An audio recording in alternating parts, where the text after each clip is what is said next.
સ્વાગત છે। હું છું રેખા માલકાની અને જોઈએ આજના સમાચાર। અરવલ્લી એલસીબીનો વધુ એક પ્રહાર। મોડાસામાં 5.62 લાખનો બિયરનો જથ્થો ઝડપાયો।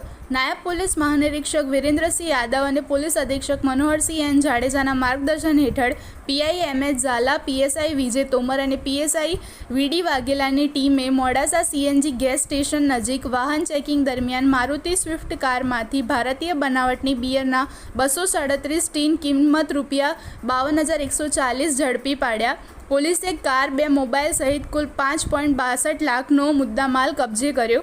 આ કેસમાં સંજયભાઈ વિકીભાઈ માડી અને કાયદાના સંઘર્ષમાં આવેલા એક કિશોરને ઝડપી પાડી મોડાસા ટાઉન પોલીસ સ્ટેશનમાં પ્રોહિબિશન એક્ટ હેઠળ કાર્યવાહી હાથ ધરવામાં આવી છે।